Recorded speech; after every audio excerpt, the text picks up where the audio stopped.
Pengertian pembelajaran tematik. Pembelajaran tematik adalah pembelajaran yang menggunakan tema dalam mengaitkan beberapa mata pelajaran sehingga dapat memberikan pengalaman bermakna kepada siswa.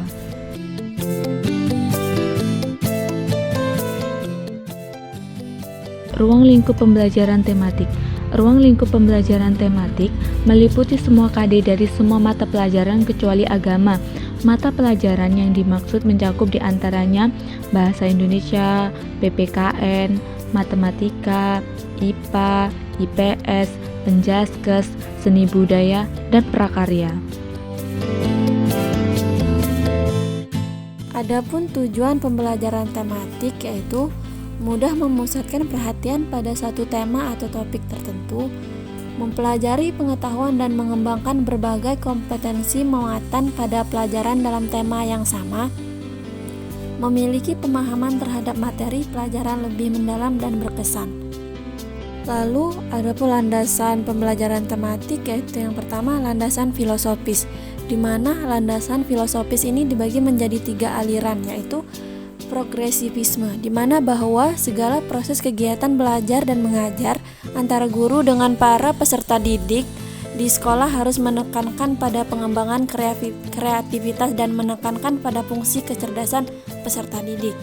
Lalu ada konstruktivisme, di mana berupaya melihat pengalaman siswa secara langsung sebagai kunci dalam pembelajaran. Humanisme, di mana berusaha melihat para peserta didik dari segi keunikan, karakteristik, potensi, dan serta motivasi mereka.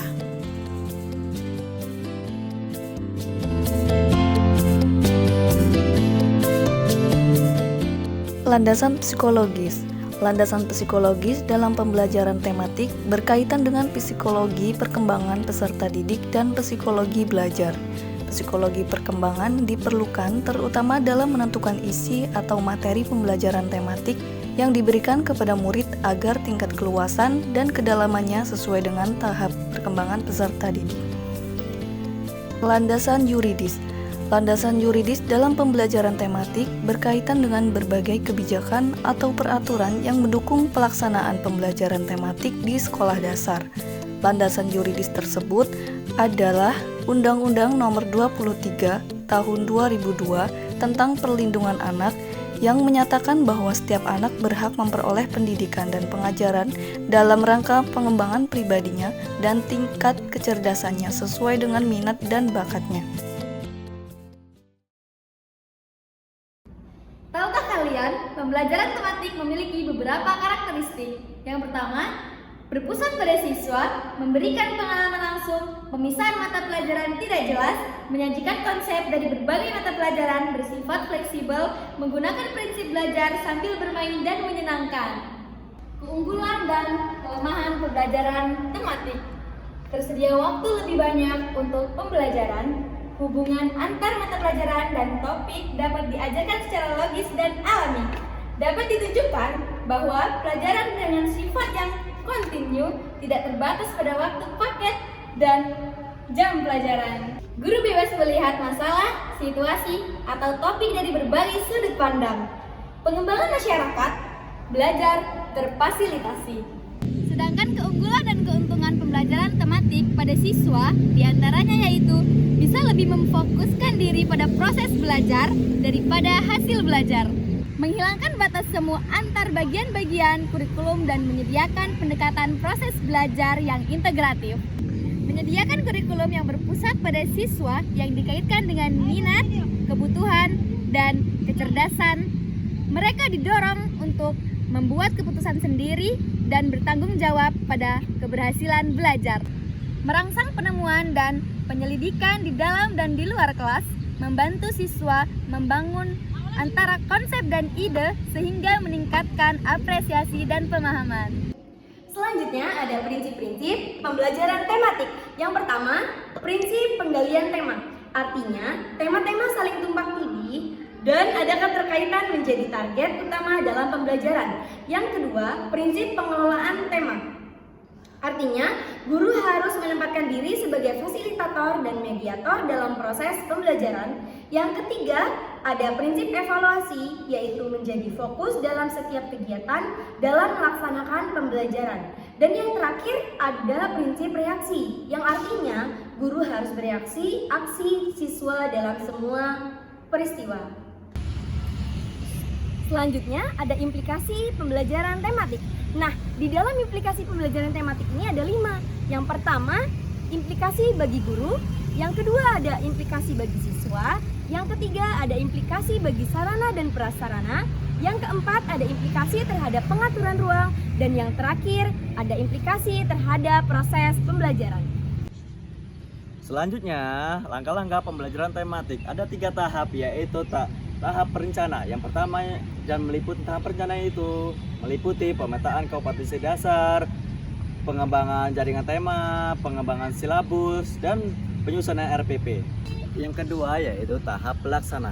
Tahap pelaksana yaitu yang pertama yaitu meliputi pendahuluan atau eksplorasi. Yang kedua yaitu tahap kegiatan inti atau yang disebut dengan elaborasi. Yang ketiga yaitu kegiatan penutup atau yang disebut dengan konfirmasi. Selanjutnya yaitu tahap evaluasi. Di dalam tahap evaluasi ini yaitu meliputi dengan memberi kesempatan kepada siswa. Yang kedua yaitu guru perlu mengajak siswa mengevaluasi. Dan yang ketiga yaitu penilaian dilakukan secara terus-menerus. Yang selanjutnya itu penilaian mengacu pada siswa. Terus penilaian mengacu pada indikator. Dan selanjutnya yaitu terakhir hasil karya siswa dapat digunakan sebagai bahan masukan pendidik.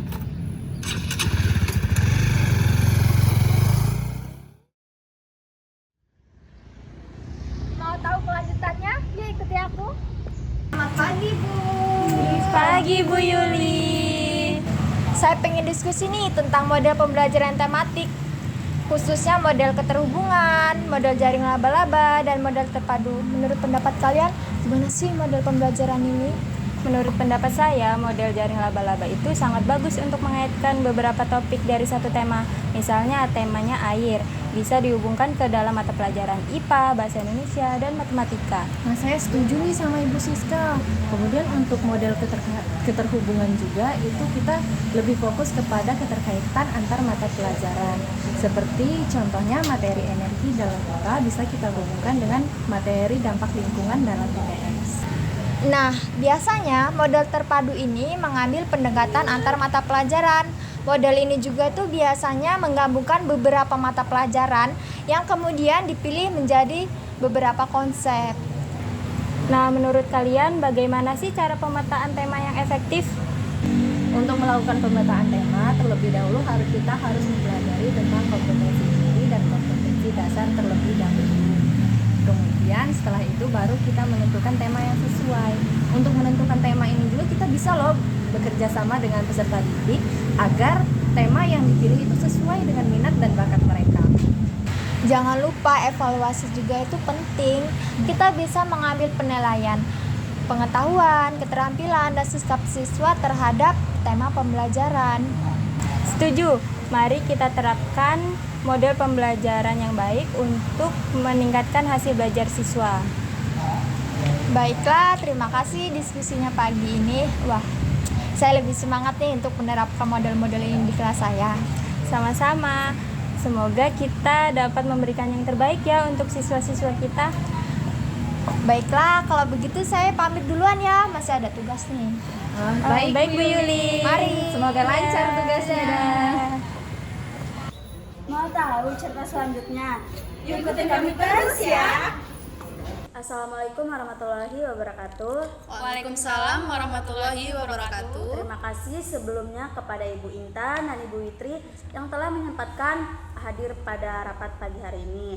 Langsung saja kita mulai rapat pada pagi hari ini dengan membahas rencana pemetaan tema keanekaragaman hayati IPA di kelas 5 dan kelas 6. Saya berharap selaku kepala sekolah, Ibu Intan dan Ibu Witri menyampaikan ide-ide yang sangat cemerlang. Selamat pagi kepada Ibu Fitri selaku kepala sekolah. Saya sudah menyiapkan beberapa ide tentang keanekaragaman hayati yang sesuai dengan kurikulum pada semester ini dan untuk perkembangan siswa menjadi lebih baik. Selamat pagi juga Bu, saya juga sudah membawa beberapa contoh kegiatan yang bisa kita diskusikan. Bagus, mari kita mulai dengan tema yang akan diajarkan kepada Ibu Intan di kelas 5. Apa yang sudah Ibu siapkan? Sebelumnya saya ucapkan terima kasih kepada waktunya yang diberikan. Untuk kelas 5 itu sendiri, saya berpikir tema hutan tropis untuk keanekaragaman hayatinya sangat cocok. Kita bisa membahas jenis-jenis tumbuhan, hewan yang hidup di hutan tropis. Karena kita tahu sendiri bahwa di Indonesia ini kan beriklim tropis. Jadi mungkin sangat cocok untuk kita membahas tentang hutan tropis. Pentingnya hutan bagi kehidupan dan cara menjaga kelestarian hutan. Ini juga bisa dikaitkan dengan mata pelajaran IPA atau IPS bagi semester ini dan untuk kelas 5 dan kelas 6. Ide yang sangat bagus Ibu Intan. Bagaimana dengan aspek literasi dan numerisasinya? Kita bisa memasukkan kegiatan membaca artikel tentang hutan tropis dan membuat tabel serta grafik tentang jenis-jenis tumbuhan, hewan yang ditemukan di hutan. Karena kita tahu sendiri bahwa Indonesia ini kan kaya akan hutan, kaya akan flora dan faunanya. Ini akan membantu mereka memahami pentingnya hutan sekaligus meningkatkan keterampilan literasi dan numerasi. Saya sangat setuju dengan Bu Intan. Selain itu kita bisa melibatkan siswa dalam proyek pembuatan miniatur hutan di kelas. Nah, jadi mereka ini bisa belajar secara praktis dan baik tentang berbagai jenis tumbuhan dan hewan serta peran ekosistem hutan.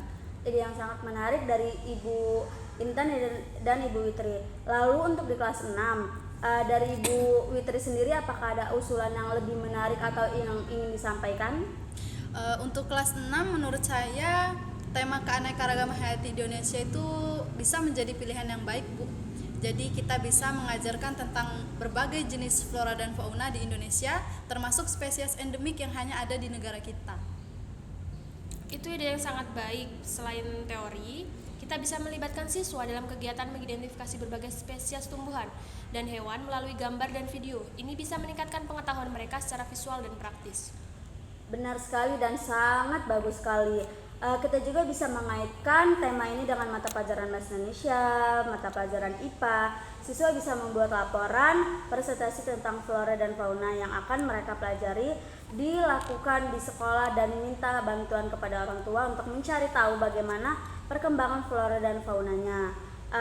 Dan mereka juga sangat penting tahu tentang pelestarian keanekaragaman hayati tersebut. Setuju Bu, ini juga bisa menjadi kesempatan untuk mengajarkan siswa tentang tanggung jawab mereka dalam menjaga kelestarian alam dan memupuk rasa cinta terhadap kekayaan alam di Indonesia. Baiklah, kita sudah memiliki tema utama untuk di kelas 5 dan kelas 6. Sekarang mari kita bahas rencana, kegiatan dan penilaian untuk setiap tema dari Ibu Intan dan Ibu Witri. Silakan sampaikan ide-ide kegiatan yang sangat menarik dan yang sudah disiapkan. Assalamualaikum warahmatullahi wabarakatuh. Waalaikumsalam warahmatullahi wabarakatuh. Selamat pagi semua. Pagi, Bu. Terima kasih telah hadir pada rapat pagi ini. Untuk memulai rapat ini, mari kita membaca basmalah bersama-sama. Bismillahirrahmanirrahim. Nah, sebelum mulai rapat ini, saya akan melihat siapa saja para guru dan guru mata pelajaran yang hadir pada pagi hari ini. Untuk itu, wali kelas 1 apakah sudah hadir? Hadir, Bu. Wali kelas 2? Hadir, Bu. Wali kelas 3? Hadir, Bu. Wali kelas 4? Hadir, Bu. Wali kelas 5? Hadir, Bu. Wali kelas 6? Hadir, Bu. Dan di sini apakah ada guru mata pelajaran lain? Ada, Bu. Ada siapa saja di sini? Ada mata pelajaran penjas, bahasa Inggris dan agama. Nah, baik, jadi jumlah yang hadir pada rapat hari ini yaitu ada 9 orang. Nah, pada rapat pagi ini kita akan membahas tentang pembuatan silabus dan RPP. Nah, untuk itu yang pertama kita bahas adalah tentang pembahasan silabus, yaitu langkah penting dalam persiapan kurikulum untuk tahun ajaran semester ke depan. Mari kita mulai dengan mendefinisikan kurikulum inti atau KI yang akan menjadi landasan bagi semua mata pelajaran. Baik Ibu Faiza, menurut pendapat saya bahwa kompetensi inti harus mencakup pengembangan sikap, pengetahuan, dan keterampilan siswa yang mencerminkan tujuan pendidikan nasional. Saya setuju. Salah satu aspek yang perlu ditekankan adalah penguatan karakter dan nilai-nilai moral. Bagaimana dengan Bu Faiza? Baik, terima kasih untuk pendapatnya Bu Prima dan Bu Sri. Jadi hal itu harus tercermin dalam kompetensi dasar atau KD yang akan kita tetapkan. Adakah saran dari para guru lain mengenai KD yang akan mendukung KI tersebut? Saya serahkan kepada Baik Bu Faiza, menurut saya KD yang menekankan pada kemampuan siswa untuk berpikir kreatif dan kritis yang sangat relevan. Saya juga ingin menambahkan KD yang mengintegrasikan teknologi dalam pembelajaran untuk mengikuti perkembangan zaman. Terima kasih atas masukannya Bu Dia dan Bu Fitria. Sekarang mari kita bahas tentang indikator pencapaian. Nah, indikator seperti apa yang harus kita tetapkan untuk memastikan siswa mencapai KD yang telah ditetapkan? Bagaimana untuk Bu Fatma?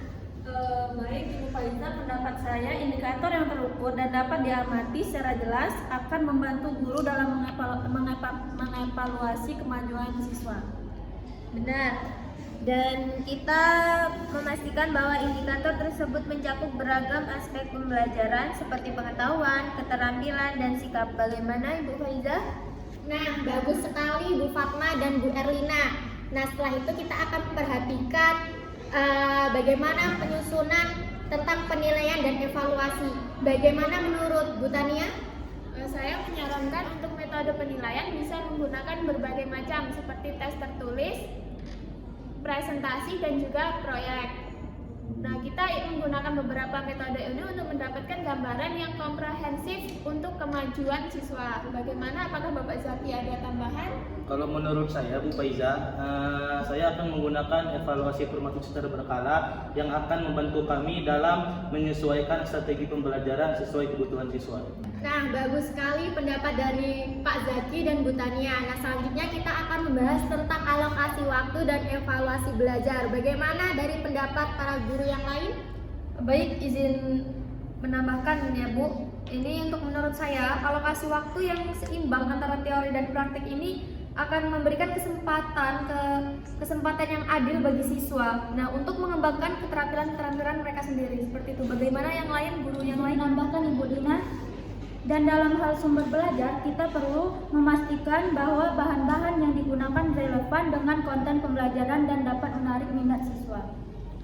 Nah, saya setuju. Langkah terakhirnya yaitu kita merumuskan RPP berdasarkan hasil pembahasan silabus yang sudah kita jelaskan tadi.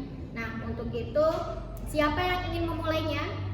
Saya sudah menyiapkan draft RPP berdasarkan diskusi kita. Mari kita tinjau bersama dan melakukan penyempurnaan jika diperlukan. Terima kasih kepada Bu Rima. Mari kita lanjutkan dengan pembahasan RPP-nya ya para Bapak Ibu guru. Ya, Bu. Nah, menurut saya untuk kelas 1 tema yang cocok saya ambil yaitu tema lingkungan di sekitar kita. Nah, untuk standar kompetensinya mencakup 3 aspek dan untuk kompetensi dasarnya yaitu menceritakan lingkungan alam dan buatan di sekitar rumah dan di sekolah. Untuk penilaiannya bagaimana Bu Untuk Sri? penilaiannya sendiri menggunakan tes lisan dan alokasi waktunya 1 kali 35 menit dalam 1 pertemuan. Nah, bagus sekali. Itu tadi dari wali kelas 1. Selanjutnya untuk wali kelas 2 bagaimana RPP-nya? Untuk kelas 2 saya mengambil tema tentang hidup rukun di sekolah. Nah, kompetensi intinya ini mencakup 4 aspek. Untuk kompetensi dasarnya itu mencakup 2 aspek, yaitu mengenal teks permintaan maaf tentang sikap hidup rukun dalam sekolah. Yang kedua, menggunakan teks permintaan maaf tentang sikap hidup rukun dalam sekolah. Nah, untuk indikatornya itu mencakup 2 aspek. Yang pertama itu menjelaskan akibat tidak hidup rukun dalam teman, dan yang kedua menerapkan permintaan maaf demi menjaga kerukunan hidup dalam teman. Dan untuk alokasi waktunya itu saya mengambil waktu 1 kali 35 menit dalam 1 kali pertemuan.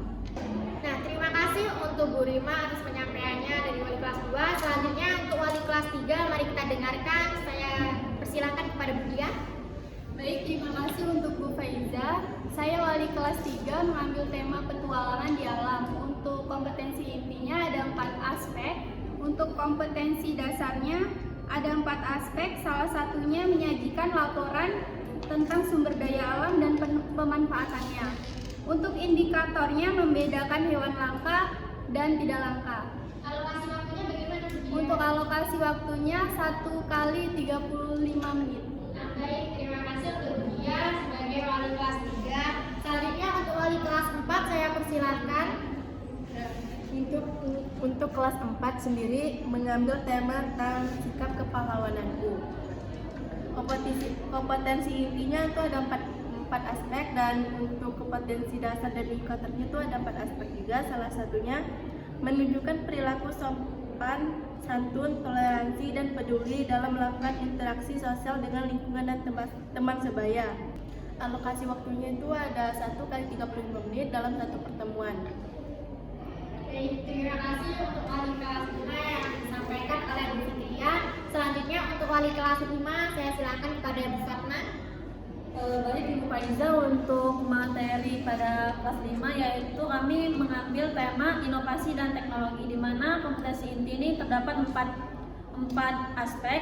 Lalu ada kompetensi dasar, ada beberapa aspek yang salah satunya yaitu menganalisis informasi yang disampaikan paparan iklan dari media cetak atau elektronik.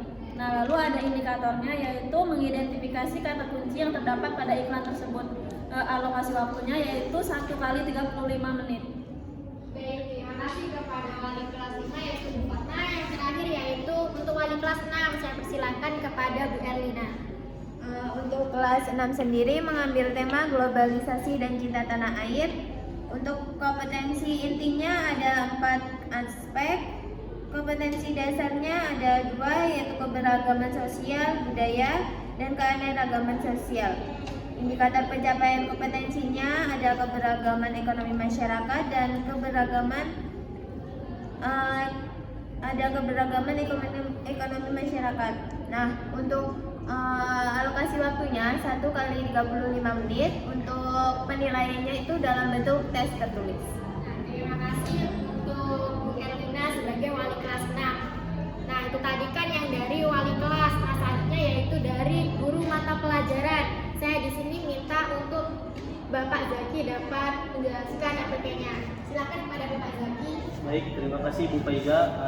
Saya selaku guru mata pelajaran bahasa Inggris akan menggunakan tema family members. Untuk kompetensi intinya ada beberapa aspek, ada 4 aspek. Untuk kompetensi dasarnya ada beberapa aspek, salah satunya yaitu menunjukkan rasa percaya diri untuk berlatih, bernyanyi, dan mengikuti lagu. Dan untuk indikatornya melafalkan 4 nama-nama anggota keluarga dengan menggunakan bahasa Inggris.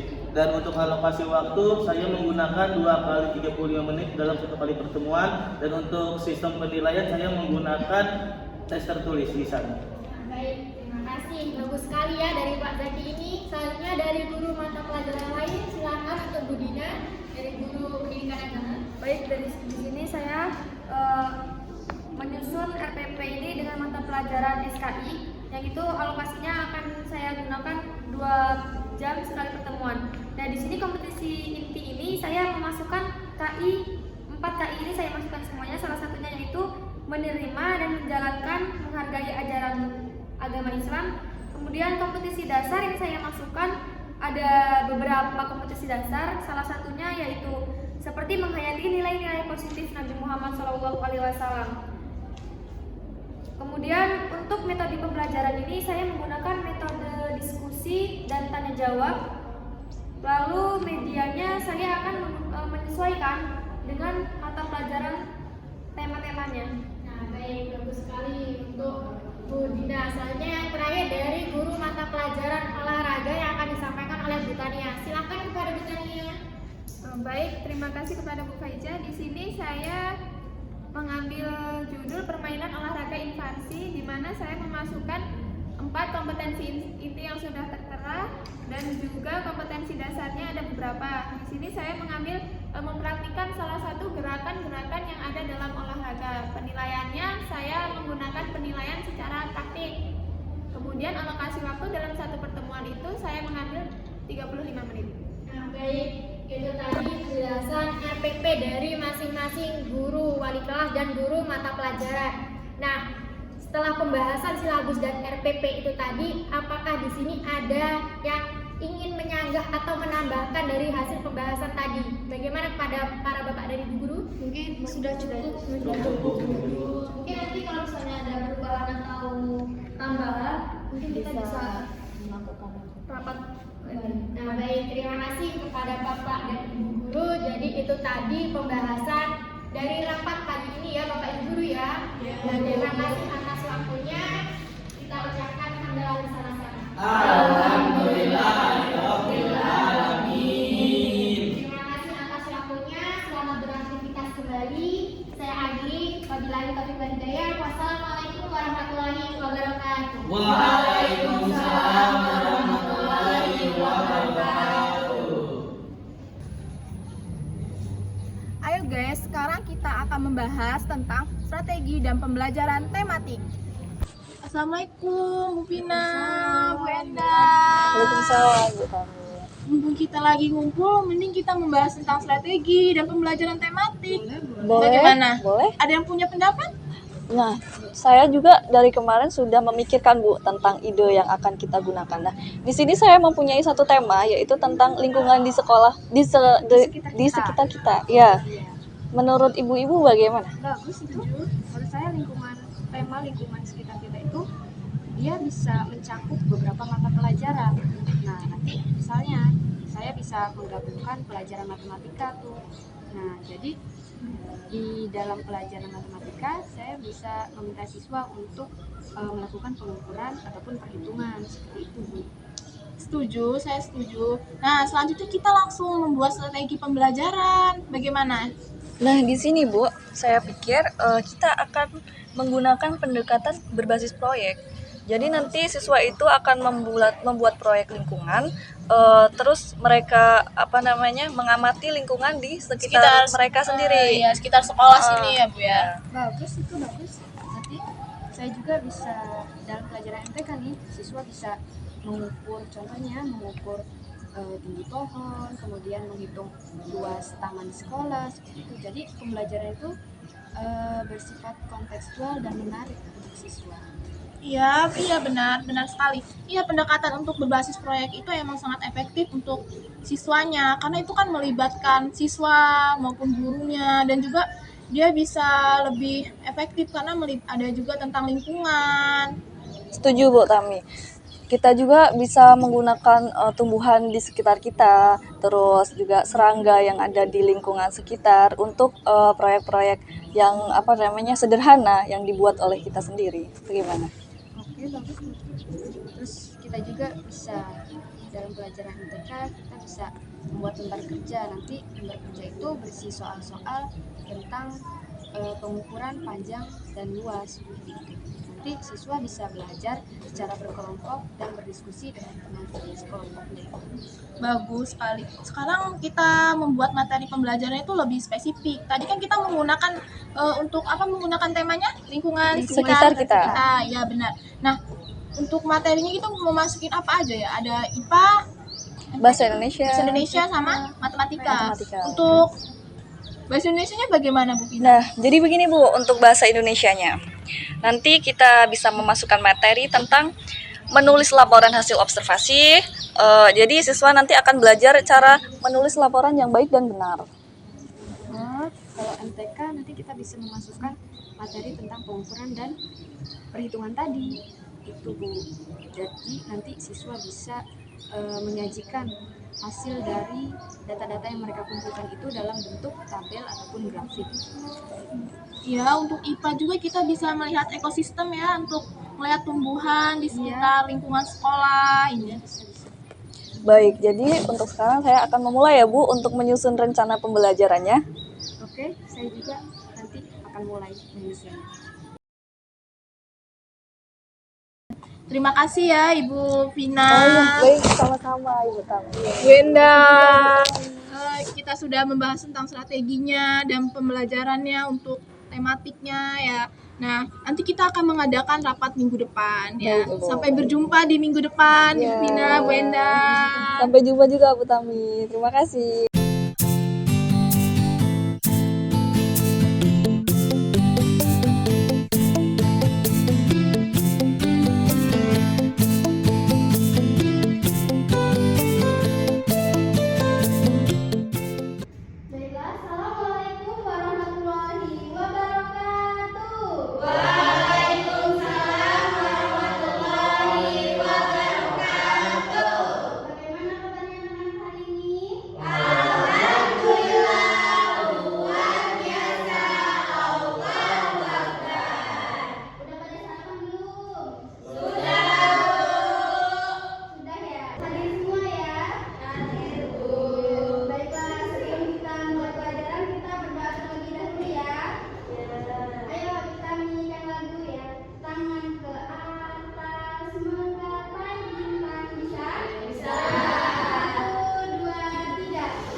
keragaman makhluk hidup yang ada di bumi, mulai dari yang kecil sampai yang besar. Seperti yang kecil itu adalah semut, sampai yang besar. Apa coba yang besar?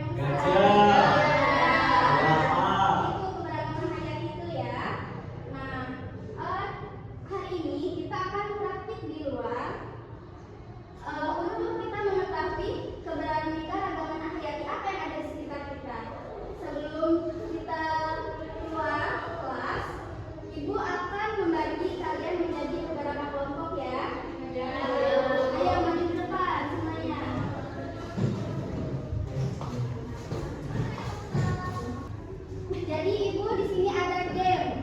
Gamenya itu seperti ini. Jongkok, senang, berdiri, senang, berputar-putar mencari teman. Bisa? Bisa. Bareng-bareng ya. 1, 2, 3. Jongkok, senang, berdiri, senang, berputar-putar mencari teman. Jongkok, senang, berdiri, senang, berputar-putar mencari teman. 2. Ayo semuanya 2. 2 orang. Nah, ayo kita lagi, mulai lagi. 1, 2, 3. Jongkok, senang, berdiri, senang, berputar-putar mencari teman. Jongkok, senang, berdiri, senang, berputar-putar mencari teman. Satu. Sekali lagi. 1, 2, 3. Jongkok, senang, berdiri, senang, berputar-putar mencari teman. Jongkok, senang, berdiri, senang, berputar-putar mencari teman. 3. 3. Jangan apa-apa ya, ada yang 3, ada yang 4. Ayo siapkan bawa bukunya ya. Naik kereta api, tut tut tut. Siapa hendak turun ke Bandung, Surabaya? Ramai dengan percuma. Ayo kawanku lepas naik. Kereta kelas jangan berhenti lama.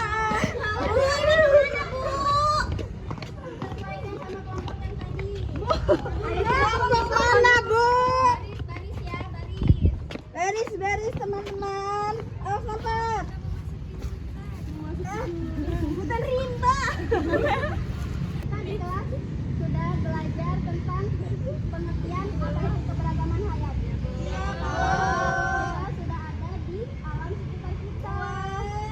Di taman ini ya. Ini kita di hutan ya, Bu ya? Taman. Jadi tugasnya kita akan mencari hewan dan tumbuhan yang ada di sekitar sini. Karena keberadaan keragaman hayati itu kan artinya beragam. Iya, Bu. Ya. Ayo kita mulai. Apa aja yang kalian lihat di sini? Ada buku. Ya, tulis ya di bukunya apa yang kalian lihat. Buku biru, tulis. Buku hitam. Apalagi ada apa? Ada rumput. Ada rumput. Ya, ada semut. Angin juga. Bu, banyak nyamuk, Bu. Menyembuhkan keberagaman hayati. Ayo kita jalan ya, kita menyusuri taman ini. Wah. Ada laba-laba. Ada laba-laba. Ini warna ini, Bu. Nanti kalau udah berubah kita ambil aja ya, Bu. Colong aja. Ditulis pohon belimbing. Pohon belimbing. Pohon nangka. Ya, ayo apalagi yang kalian lihat. Bu, itu di rumah saya ada bunga ini, Bu. Ayo, Bunga kertas loh itu namanya. Bu, persis Bu di rumah saya ini, Bu. Ini bunga apa namanya, Bu? Bunga kertas ya, Ines. Itu aja nggak tahu sih. Tulisan bunga kertas. Ayo, kita jalan. Ini pohon apa, Bu? Pohon